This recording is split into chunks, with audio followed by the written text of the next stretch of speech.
Bismillahirrahmanirrahim. Assalamualaikum warahmatullahi wabarakatuh.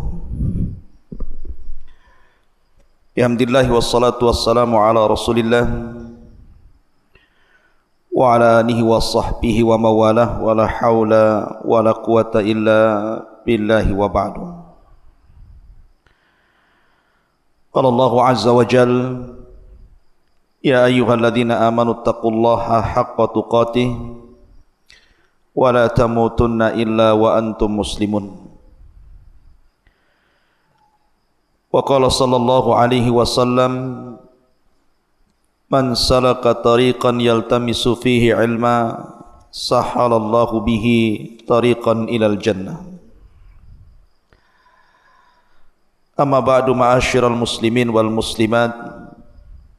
Alhamdulillah, di malam hari ini kita bisa duduk kembali bermajlis ilmu walaupun lewat media. Dan pembahasan di malam hari ini kita masih membahas tokoh-tokoh Islam, satu di antara Khalifatul Islam, Ali ibn Abi Thalib radhiyallahu anhu. Ma'asyiral muslimin yang dimuliakan Allah Azza wa Jalla, kita tahu bahawa hari ini banyak anak-anak muda yang salah kaprah ketika mencari idola. Tentu karena budaya barat yang sampai kepada kita selalu menyodorkan tokoh-tokoh yang sebenarnya tidak lebih mulia daripada tokoh-tokoh Islam. Dan anehnya anak-anak muda di zaman sekarang justru lebih mengenal tokoh-tokoh barat. Apakah pemain bola, apakah selebritis, artis ataupun yang sejenis mereka, lebih hafal biografi mereka dibandingkan tokoh dalam Islam. Padahal kemuliaan tokoh dalam Islam seperti yang kita akan kisahkan di malam hari ini, kisah Ali bin Abi Thalib radhiyallahu an,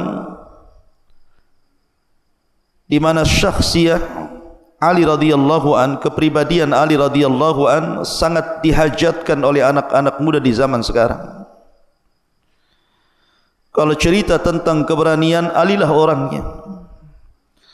Kalau cerita tentang kekuatan, maka Ali lah orangnya. Kalau cerita tentang pengetahuan, kemudian ibadah, akhlak, zuhud, tawadu, warah,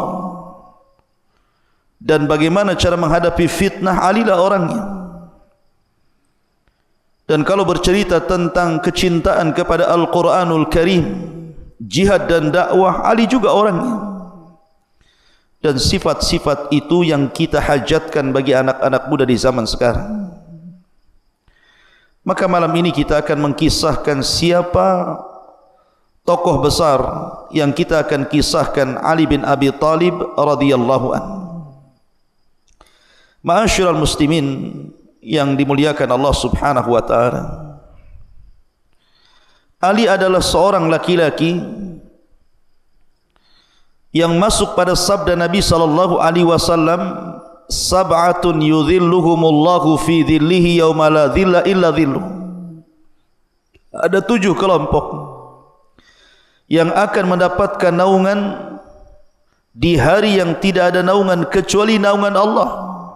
Salah satunya adalah syabun nasha'a fi ibadatillah, anak muda yang tumbuh di atas ibadah kepada Allah Subhanahu wa taala. Ali lah orangnya.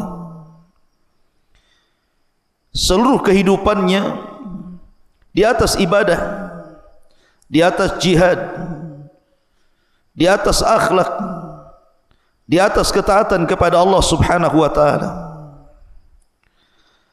Ketika berusia 10 tahun, maka Ali radhiyallahu an sudah hidup satu rumah bersama Nabi sallallahu alaihi wasallam, makan bersama Rasul, minum bersama Rasul, jalan bersama Rasul, keluar masuk bersama Rasul, sehingga dia paling hafal bagaimana akhlak Nabi sallallahu alaihi wasallam. Sehingga Ali radhiyallahu an betul-betul menyaksikan bagaimana permulaan dakwah, permulaan nubuwah dan kerasulan Nabi sallallahu alaihi wasallam, dan apa yang dilakukan orang-orang musyrik kepada Nabi sallallahu alaihi wasallam. Karena Ali radhiyallahu an tidak pernah lepas di samping Nabi sallallahu alaihi wasallam sejak zaman jahiliyah ataupun setelah dia masuk Islam. Tidak pernah berlepas bersama Nabi sallallahu alaihi wasallam. Wajar kalau seandainya banyak hadis-hadis Rasul yang menjelaskan tentang keutamaan Ali bin Abi Thalib radhiyallahu an. Ma'asyiral muslimin yang dimuliakan Allah Subhanahu wa taala, Ali adalah orang ketiga yang mula-mula masuk Islam dan yang keempatnya Nabi sallallahu alaihi wasallam. Karena ketika itu di permulaan dakwah tidak banyak orang yang masuk Islam. Hanya Abu Bakar Siddiq radhiyallahu an dari kalangan orang dewasa, kemudian Ali sendiri dari kalangan anak-anak, dan Zaid ibnul Harith dari kalangan budak. Itulah mula-mula masuk Islam, dan yang keempatnya Nabi sallallahu alaihi wasallam. Ma'asyiral muslimin yang dimuliakan Allah Subhanahu wa taala, makanya Anas bin Malik radhiyallahu an mengatakan, anna aliyan huwa ibnul islamil awal. Kata Anas bin Malik radhiyallahu an bahwa Ali adalah anak Islam yang pertama kali sebelum yang lainnya. Bahkan Ali radhiyallahu an pernah berdoa di mana dia mengatakan, Allahumma inna nas'aluka syahadatan fi sabilik.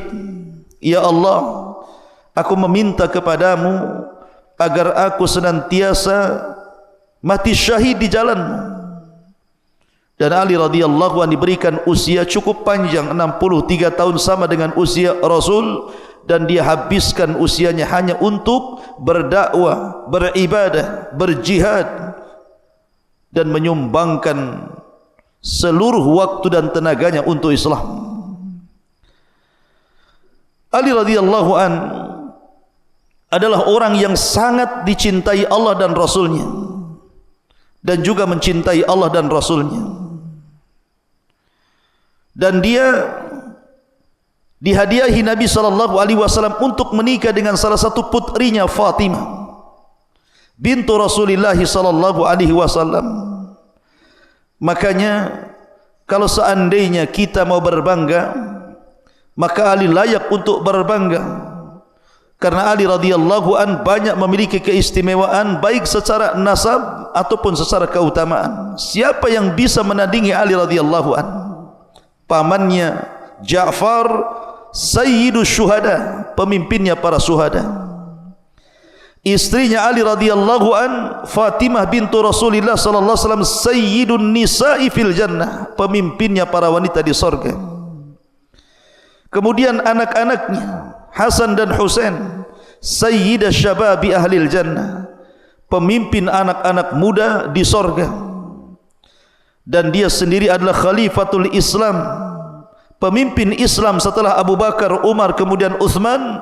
Maka dialah yang pertama kali menjadi khalifah dari Bani Hashim, karena Abu Bakar dari Bani Taim, Umar dari Bani Adi, dan Uthman dari Bani Umayyah, dan dia satu-satunya khalifah dari Bani Hashim.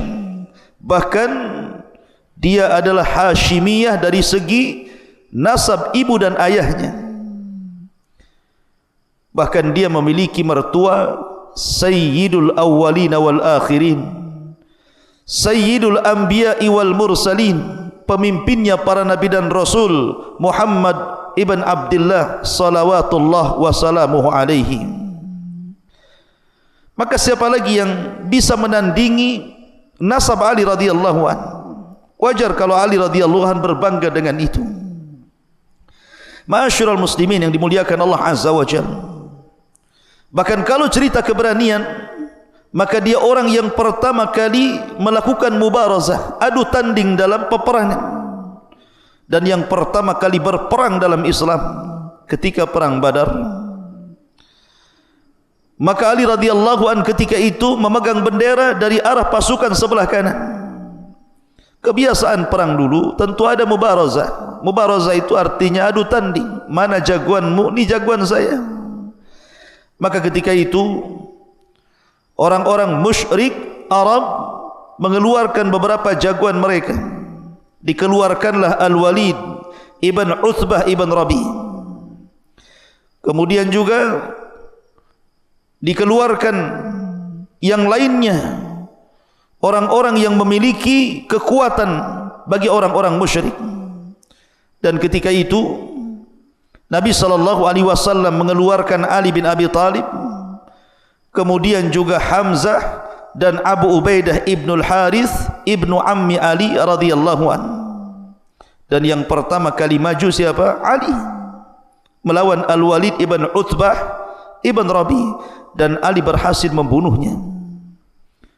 Dan dia orang yang pertama kali mubarazah dan berperang dalam umat ini. Dan itu menunjukkan keberanian Ali, padahal Ali ketika itu usianya saat perang Badar masih 20 tahun. Subhanallah. Akan tetapi sudah mencetak sejarah. Ma'asyiral muslimin yang dimuliakan Allah Subhanahu wa taala. Ali radhiyallahu an masuk Islam ketika usia 10 tahun. Ketika dia berada di rumah Nabi sallallahu alaihi wasallam, dia takjub ketika Nabi sallallahu alaihi wasallam sedang salat bersama istri tercintanya Khadijah bintu Khuwailid. Kemudian dia bertanya tentang ibadah yang dilakukan Nabi dan juga Khadijah, artinya kenapa keduanya salat? Maka Nabi SAW menjawab bahwa inilah agama yang harus disampaikan kepada umatnya. Kalau engkau mau, masuklah ke agamaku, tetapi sembunyikan keislamanmu. Tapi ketika itu Ali belum mau menerima. Sampai akhirnya kemudian Allah bukakan hatinya. Kemudian dia pun masuk ke dalam agama Rasul. Ketika hendak menghabarkan keislamannya kepada ayahnya Abu Talib, maka Rasul melarang agar jangan menyampaikan keislamannya kepada ayahnya, cukup menyembunyikan saja. Sampai pada suatu waktu Nabi SAW mengajak Ali radhiyallahu an untuk salat di luar rumah. Kemudian ketika sedang salat bersama Nabi SAW, tiba-tiba lewat Abu Talib ayahnya dan melihat anaknya sedang salat bersama Nabi SAW. Akhirnya kemudian selesai salat, Nabi menawarkan Islam kepada Abu Talib. Tapi Abu Talib walaupun mengetahui agama Rasul di atas kebenaran, tapi dia menolaknya dan mengatakan, kalaulah bukan karena takut celaan manusia, tentu aku akan ikut agamamu wahai Muhammad. Kemudian Abu Talib bertanya kepada Ali radhiyallahu an putranya, ya bunai, madza taf'al? Wahai anakku, apa yang kau lakukan? Maka Ali radhiyallahu an mengatakan, inni usalli ma'an Nabi sallallahu alaihi wasallam. Aku salat bersama Nabi sallallahu alaihi wa ala alihi wasallam. Wallahi lan ada'u ma yaf'alun Nabi sallallahu alaihi wasallam. Demi Allah aku tidak akan meninggalkan apapun yang dilakukan Rasul. Maka Abu Talib mengatakan, amma innahu lam yad'uka illa ila khairin. Wahai anakku, sesungguhnya dia, maksudnya Nabi SAW, tidak pernah mengajakmu kecuali kepada kebaikan. Falzamhu ya bunai, maka teruslah ikuti ajaran, maksudnya Nabi SAW. Maka sejak itu Ali radhiyallahu an senantiasa hidupnya dihidupi di atas ibadah kepada Allah bersama Nabi SAW, menghabiskan usianya, waktunya, umurnya hanya untuk membela dakwah dan menegakkan Islam. Ma'asyiral muslimin yang dimuliakan Allah Subhanahu wa taala, Ali radhiyallahu an memiliki banyak keistimewaan dalam Islam. Tetapi kalau kita bicara tentang sejarah Ali radhiyallahu an, tentu akan berbeda ketika kita bicara tentang sejarah Abu Bakar Siddiq radhiyallahu an, kemudian sejarah Umar bin Khattab radhiyallahu an, ataupun sejarah Utsman. Karena di zaman Ali ini di zaman fitnah.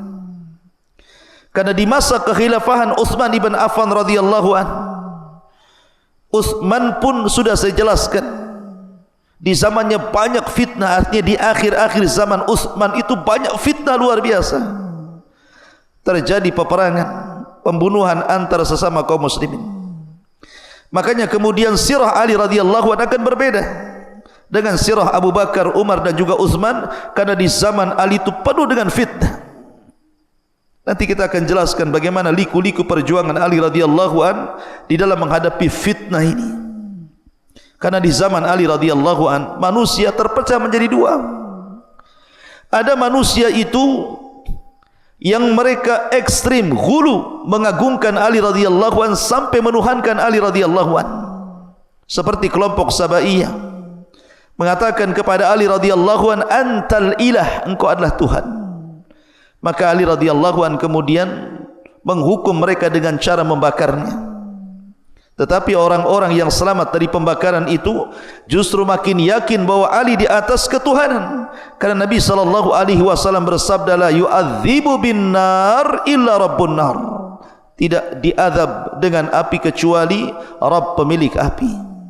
Tidaklah mengadab dengan api kecuali Rabb pemilik api, maksudnya Allah Azza wa Jalla. Idzan, kalau begitu, fal aliyu huwal ilah, Ali adalah Tuhan. Tapi kelompok yang lainnya justru merendahkan Ali, menghina Ali, bahkan sebagian mereka mengkafirkan Ali radhiyallahu an, bahkan berusaha untuk membunuhnya, dan Ali pun mati syahid di tangan Abdurrahman ibn Mulzam. Bagaimana kisahnya nanti kita akan kisahkan semuanya. Tapi yang jelas bahwa malam ini kita akan menjelaskan beberapa hadis yang dikeluarkan Imam Bukhari dan Muslim ataupun yang lainnya, tentu hadis-hadis yang sahih tentang fadilah keutamaan Ali radhiyallahu an. Apa saja fadilahnya? Disebutkan dalam Sahih Bukhari, Nabi SAW mengatakan, innama anta minni wa ana minki. Ya Ali, sesungguhnya dirimu bagian diriku dan juga diriku bagian dirimu. Artinya ini menjelaskan keutamaan bahwa Ali radhiyallahu an bersama Nabi SAW tidak bisa dipisahkan. Siapa yang membenci Ali artinya membenci Rasul, dan siapa yang mencintai Ali artinya mencintai Nabi SAW. Bahkan dalam perang Tabuk, Nabi SAW tidak melibatkan Ali dalam pasukan. Kemudian Ali radhiyallahu an ketika itu datang kepada Rasul dan mengatakan, ya Rasulullah, apakah engkau harus meninggalkan diriku hidup bersama para wanita dan anak-anak? Biarkan aku terlibat dalam perang. Tapi Nabi SAW mengatakan, ya Ali, amma tarda antakuna minni bimanzilati Harun min Musa illa annahu la nabiyya ba'di. Ya Ali, ridhakah dirimu agar dirimu di posisiku seperti posisi Harun di hadapan Musa alaihi salatu wassalam, akan tetapi tidak ada nabi sepeninggalku. Nabi SAW menghendaki dengan kata-kata bahwa engkau wahai Ali, ridhakah engkau wahai Ali bahwa engkau sekedudukan sama dengan Harun di tengah-tengah Nabi Musa. Di sini gara-gara hadis ini tersesatlah satu kelompok yang disebut dengan Syiah. Mereka menganggap bahwa ini wasiat kekhilafahan kepada Ali radhiyallahu anhu sepeninggal Nabi SAW, sehingga sebagian mereka sampai berani mengkafirkan Abu Bakar, Umar dan Utsman karena merebut kekhilafahan Ali setelah Nabi SAW. Mereka salah paham dengan hadis ini. Hadis ini tidak ada isyarat wasiat ke sana. Hadis ini tidak ada wasiat kekhilafahan Rasul kepada Ali radhiyallahu anhu. Ini yang pertama. Yang kedua, Nabi hendak menjelaskan keutamaan Ali. Dan yang ketiga, Harun tidak menggantikan Nabi Musa, karena Harun meninggal sebelum Nabi Musa meninggal dunia. Ada yang mengatakan ahli sejarah 40 tahun setelahnya, walaupun pendapat ini fihi nazar, karena bagaimanapun Arduti, negeri linglung itu 40 tahun, mungkin kurang daripada itu. Yang jelas bahwa Nabi Harun meninggal sebelum Nabi Musa, artinya Harun tidak menggantikan Musa. Maka tidak benar, hadis ini tidak ada isyarat ke sana. Karena ulama ahli sunnah wal jamaah sepakat bahawa khalifatul Islam yang pertama Abu Bakar, kemudian yang kedua Umar, kemudian yang ketiga Utsman, baru yang keempat Ali bin Abi Talib radhiyallahu anhum ajmain. Ma'asyiral muslimin yang dimuliakan Allah Subhanahu wa taala. Kemudian juga hadis yang lainnya, ketika Nabi sallallahu alaihi wasallam hendak menggerakkan pasukan ke Khaybar, dan kita tahu Khaybar adalah perang melawan orang-orang Yahudi yang terakhir. Karena Nabi SAW perang melawan orang-orang Yahudi di Madinah itu 4 kali. Pertama melawan Bani Qunaiqah, kemudian melawan Bani Nadir, kemudian melawan Bani Quraidah, yang terakhir melawan orang-orang Yahudi di Khaybar. Dan Khaybar adalah negeri yang sangat kaya dengan kebun kurma terbaiknya. Dan itu dikuasai oleh orang-orang Yahudi dan memiliki benteng-benteng yang kokoh, sehingga ketika menyerang Khaybar susah untuk menggempur benteng apalagi merobohkannya. Akan tetapi Nabi SAW mengatakan, la u'tiyanna rayata gadan li rajulin yuhibbullaha wa rasulahu wa yuhibbuhullahu wa rasuluh. Kata Nabi SAW, sungguh aku akan berikan besok orang yang akan memegang bendera perang kepada seorang laki-laki yang mencintai Allah dan Rasulnya dan dicintai Allah dan Rasulnya. Yaftahullahu ala yadaihi, di tangannya kemenangan perang itu. Subhanallah, ketika Nabi SAW bersabda seperti ini, semua para sahabat di malam itu tidak ada yang tidur. Mereka berangan-angan bercita-cita bahwa mereka lah yang memegang bendera itu, termasuk Umar bin Khattab radhiyallahu an.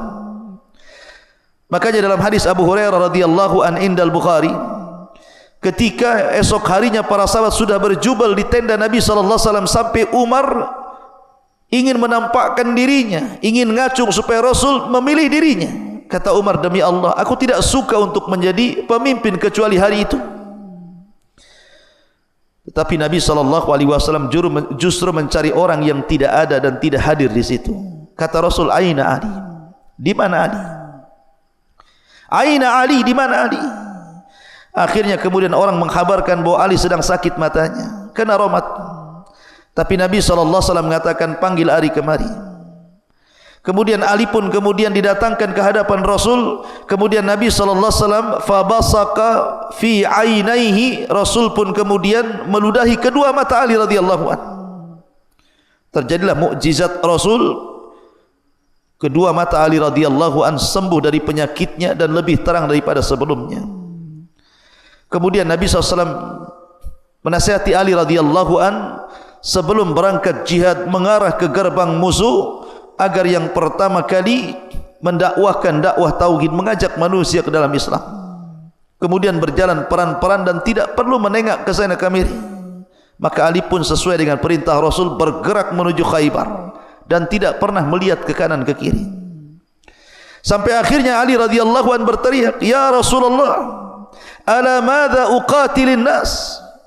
Ya Rasulullah, ala madza uqatilun nas? Kepada apa aku harus memerangi manusia? Maka Rasul mengatakan, ala an yashhadu an la ilaha illallah wa anna Muhammadar Rasulullah, agar engkau memaksa mereka bersaksi tidak ada sesembahan yang berhak disembah kecuali Allah dan Muhammadlah utusan Allah Subhanahu wa taala. Kalau mereka memang mentaati engkau wahai Ali, maka asamu minna dima'uhum wa amwaluhum wa hisabuhum 'ala Allah. Berarti kalau mereka mau mengucapkan dua kalimat syahadat, maka hati-hati, berarti sudah haram darahnya ditumpahkan, diambil hartanya dan hisabnya diserahkan kepada Allah Azza wa Jalla. Kemudian Rasul mengatakan, ya Ali, la in yahdiyakallahu rajulan wahidan bika khairul laka min humrina. Ya Ali, seandainya Allah memberikan hidayah kepadamu, lantaran dirimu ada orang mendapatkan hidayah Allah, itu lebih baik daripada unta merah. Maka Ali pun bergerak, kemudian berhasil melumpuhkan Khaybar. Di tangan Ali lah kemenangan Khaybar jatuh ke tangan kaum muslimin. Di sini dalam peristiwa ini ada mukjizat dua, mukjizat kauliyah dan mukjizat fi'liyah. Adapun mukjizat kauliyah, mukjizat ucapan, karena Rasul mengatakan yaftahullahu ala yadaihi, di tangannya kemenangan perang ini, dan menjadi sebuah kenyataan di tangan Ali lah kemenangan perang ini. Kemudian yang kedua, mukjizat fi'liyah. Nabi SAW meludahi kedua mata Ali yang sedang sakit, kemudian fabariya ka'allam yakun, kemudian tiba-tiba sembuh seolah-olah tidak pernah sakit. Ma'asyiral muslimin yang dimuliakan Allah Azza wa Jalla. Kemudian juga di antara keutamaan Ali radhiyallahu an, Nabi sallallahu alaihi wasallam menyebutnya Ali sebagai Aba Turab. Dan itu kunyah yang sangat disukai Ali radhiyallahu an, Abu Turab. Disebutkan dalam sebuah hadis ketika Nabi sallallahu alaihi wasallam berkunjung ke rumah putrinya Fatimah. Dilihatnya Fatimah sedang bertengkar bersama suaminya. Wajar, dalam rumah tangga itu pasti ada pertengkaran. Walaupun keluarga sahabat Nabi SAW, tapi yang paling penting bagaimana cara mengelola pertengkaran itu sehingga menjadi sebuah perdamaian. Dan Nabi SAW mertua yang baik. Kemudian dia mencari menantunya Ali radhiyallahu an. Diutusnya para sahabat untuk cari informasi di mana Ali, karena sedang bertengkar dengan Fatimah. Maka dapat informasi bahwa Ali sedang tidur di Masjid Nabawi. Bergegaslah Rasul menuju Masjid Nabawi. Rupanya Ali sedang tidur. Ketika itu kemudian badannya ataupun pakaiannya penuh dengan debu. Karena Masjid Rasul beda dengan masjid hari ini yang ada permadaninya, yang ada sajadahnya. Masjid Rasul berupa tanah, sehingga kalau tidur di Masjid Rasul penuh dengan tanah.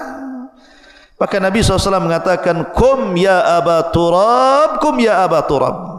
Wahai bapak tanah, bangkitlah wahai bapak tanah.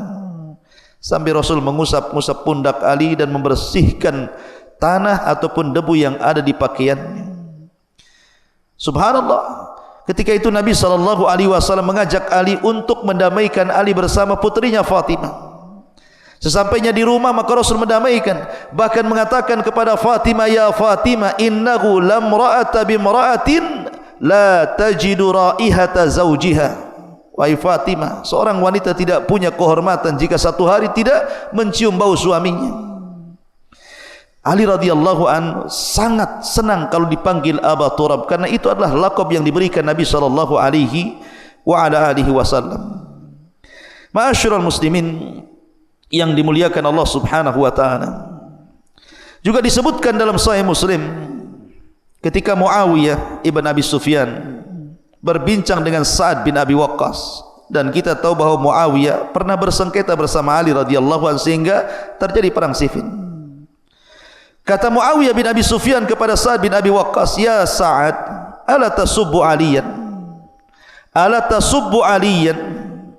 Wahai Sa'ad, kenapa kau tidak mencela Ali? Maka Sa'ad bin Abi Waqqas kemudian mengatakan, la asubbu aliyan, tidak mungkin aku mencela Ali. Kenapa?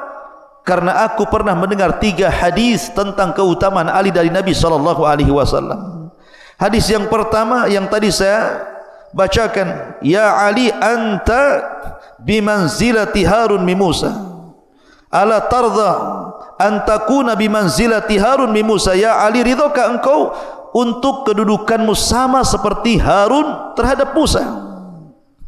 Kemudian yang kedua, la'utiyanna rayata gadan, aku akan berikan bendera besok pagi kepada orang yang mencintai Allah dan Rasulnya dan dicintai Allah dan Rasulnya. Artinya Ali dicintai Allah dan Rasulnya, tidak mungkin aku mencela orang yang dicintai Allah dan Rasulnya. Kemudian yang ketiga, ketika turun ayat, Qul ta'alau nad'u abna'ana wa abna'akum wa nisa'ana wa nisa'akum wa anfusana wa anfusakum thumma nabtaghil fanaj'al la'natallahi 'alal kadhibin. Maka Rasul kemudian memanggil Ali, Fatimah, Hasan, Husain. Kemudian Rasul mengatakan, Allahumma haula'i min ahli baiti, ya Allah, mereka adalah ahli baitku. Kata Sa'ad, tidak mungkin aku mencela Ali. Tentu kata-kata Muawiyah bin Abi Sufyan tidak bisa diartikan artinya Muawiyah menyuruh Sa'ad untuk mencela Ali, bukan itu. Kita harus mentakwil perkataan Muawiyah kepada Sa'ad ini. Maksudnya kata para ulama, Muawiyah bin Abi Sufyan ini maksudnya mengatakan la tasub ala tasubbu Ali itu, kenapa kau tidak mencela Ali? Maksudnya Muawiyah ingin mengatakan, tidakkah kau bicara dengan Ali wahai Sa'ad, dan menjelaskan kesalahan cara berfikirnya. Jelaskan kepada Ali bahwa cara dia berfikir salah, yang benar itu kami, gitu maksudnya. Atau mungkin ketika itu ada orang-orang yang mencela Ali radhiyallahu an di hadapan Sa'ad bin Abi Waqqas, kemudian diceritakan kepada Muawiyah. Kemudian Muawiyah mengatakan, kenapa kau tidak ikut mencela juga? Kemudian barulah kemudian dijelaskan 3 hadis ini yang menunjukkan tentang fadilah Ali radhiyallahu an. Kata Sa'ad, tidak mungkin aku mencela Ali karena dia memiliki banyak keistimewaan di hadapan Nabi sallallahu alaihi wasallam. Bahkan dijelaskan oleh Zaid ibn Arqam, ketika datang sebuah kaum yang sebagian mereka sudah tua-tua, kemudian bertanya tentang hadis Nabi sallallahu alaihi wasallam tentang kedudukan ahli bait. Salah satunya Nabi SAW mengatakan, "Udzakirukumullahu fi ahli baiti." Kuingatkan kalian, jagalah keluargaku.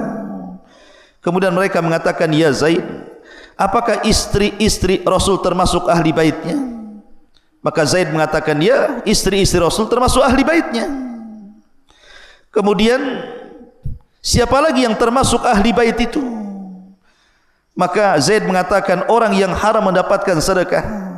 Lalu siapa orang yang haram mengambil sedekah itu? Kemudian Zaid mengatakan, merekalah keluarga Ali, keluarga Uqail, keluarga Ja'far, dan juga keluarga Abbas, karena mereka semuanya termasuk ahli bait Nabi sallallahu alaihi wasallam. Luar biasa.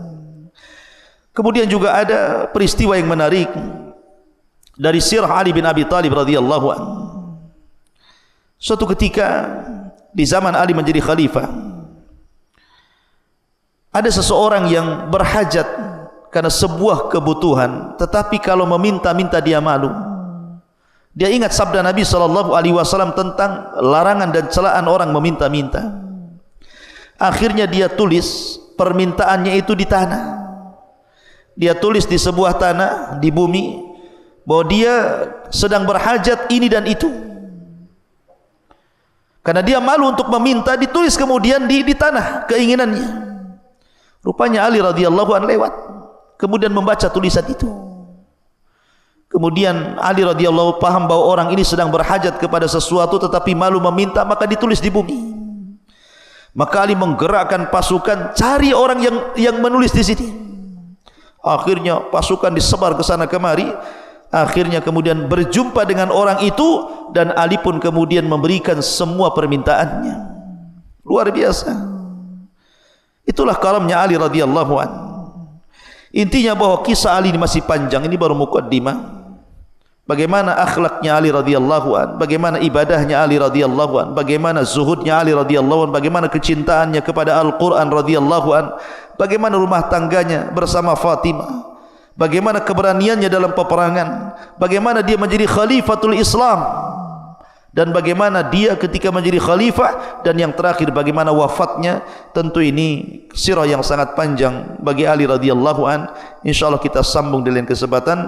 Mudah-mudahan ada manfaatnya. Subhanakallah bihamdika, asyhadu an la ilaha illa anta, astaghfiruka wa atubu ilaik. Allahu ta'ala. Assalamualaikum warahmatullahi wabarakatuh.